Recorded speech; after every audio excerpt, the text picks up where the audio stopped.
the question we need to know, and the question the world wants to know, how do we deal with Donald Trump? Yesterday I could not believe it when he says, and the way he speaks. So there are many things. There are the way he speaks and the decisions he takes. 25% plus 10%, and then as if that is not enough, then you go and call the Indian economic policy, tariff issues obnoxious. As if that is not enough, you say, I am going to help dig oil in Pakistan. I think Pakistan will one day export oil to India. And that is not enough. Then another post on Truth Social saying that I don't care about the dead economy of India and the dead economy of Russia. Good luck to them, etc. So it's, it seems petty, of course. There are a lot of people who say ignore him. But then we can't ignore the economics behind it. So can I have your overall understanding and sense of the situation and how you would have dealt with it, sir, if you were in government, and what you feel about the way the Modi government is dealing with this present situation, sir? Thank you, sir. Arnab, I believe in a first principle, simple line. Power is power. And Donald Trump has inherited US power. It is the power of the US dollar, it's the power of the US financial system, it's the power of the US military, it's the power of US hegemony in terms of being the largest economy in the world. It has happened over a long period of time. Donald Trump is sitting on that seat and leveraging that. You can do it in the short run, and he's doing it in the short run.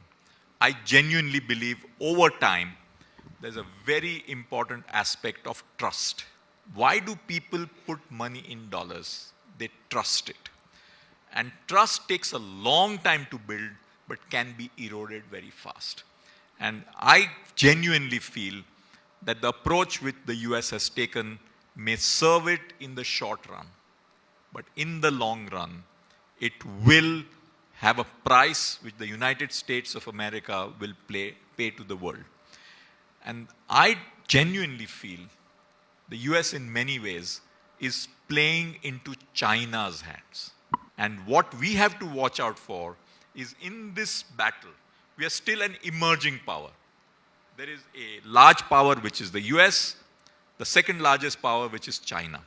How do we as an emerging power do not get caught in this crossfire and find our own journey independent of these two, at the same time realizing that this is a global chessboard?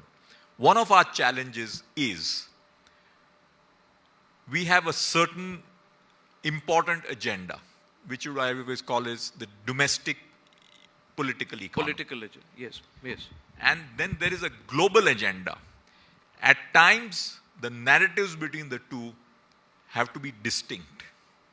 And we should not be caught in the middle of these two narratives in terms of deciding what is right for us. And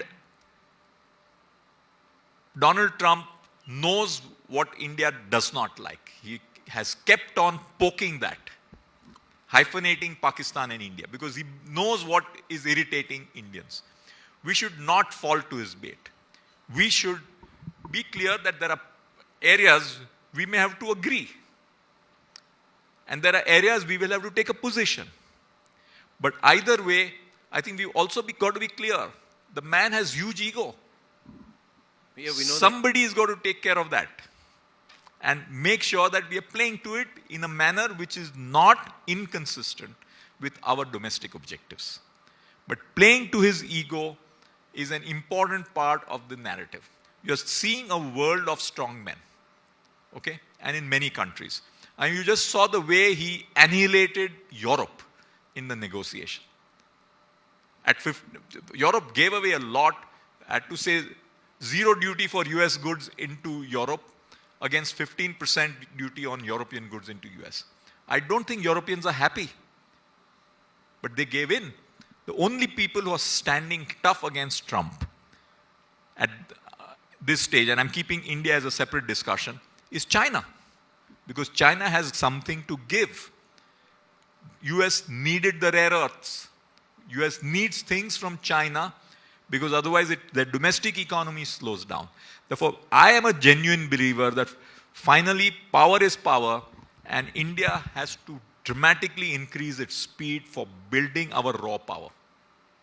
And we, on the economic side, have a lot to do to turbocharge India's growth.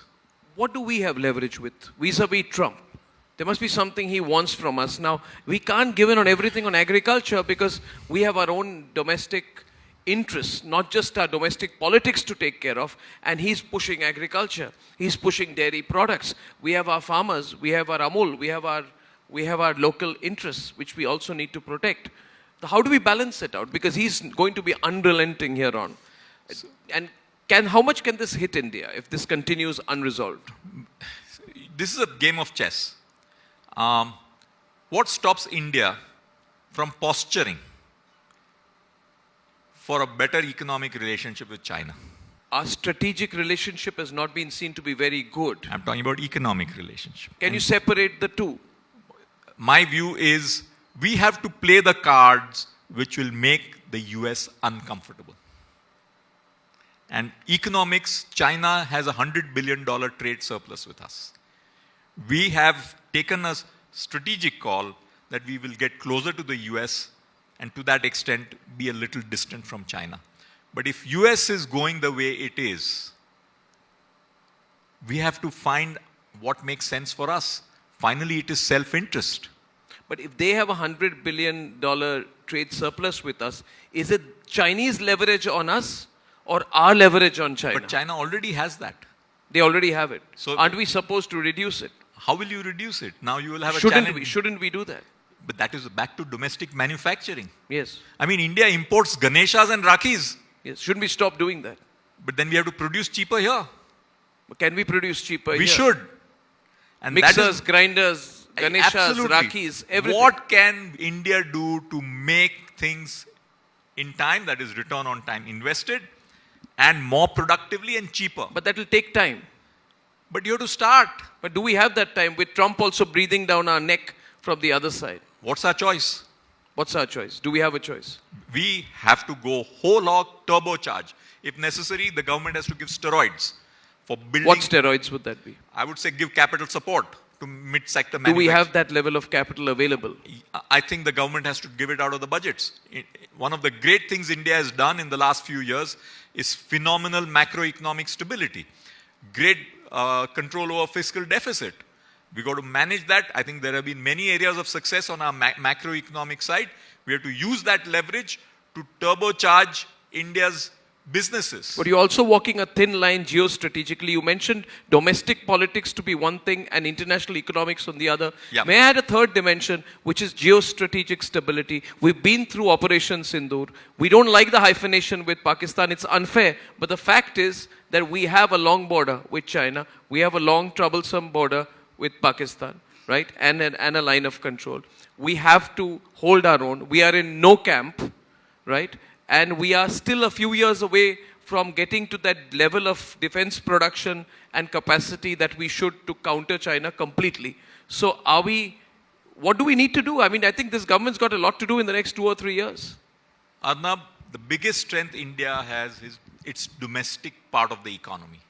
Our international part of the economy is much smaller than a China, a Japan, Middle East or any other country. And fortunately, oil prices are low.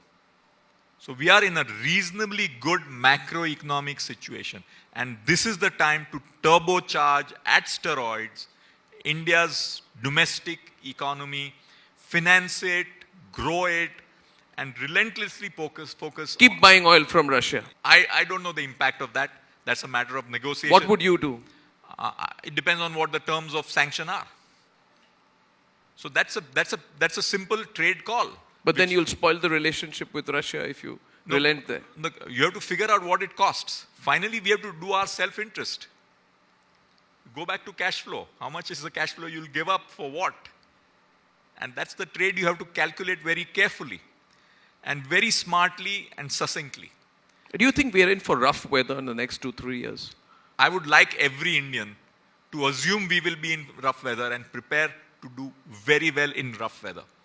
Men and women and strength are built not in good weather. It's built when the going gets tough. Wow, that's And the amazing. going gets tough, tough get going. Indians must wake up. We should get out of our comfort zone that everything is great, even if it is. Let us have a sense of a paranoia. Okay, India is going to be getting attacked from the global side. What are we doing? How are we shaking ourselves? And it takes me back to the 80s and 90s when many of us were very insecure about India's future. Yes. And we were convinced we'll build it. You remember in 1992, when India first started opening up, there was this so-called Bombay Club worried about being attacked by the foreigners. Yep. But that same Bombay Club and manufacturers, whether it's Tatas, Mahindras, Bharat Forge and Kalyanis, Bajaj, they all woke up, and by year 2000, Indian manufacturers started competing with the best in the world. So where is that sense of paranoia in every Indian? I genuinely believe Indians should get out of their comfort zone. Yep. This is the time for Indians to wake up and say, next 2 or 3 years are tough for us.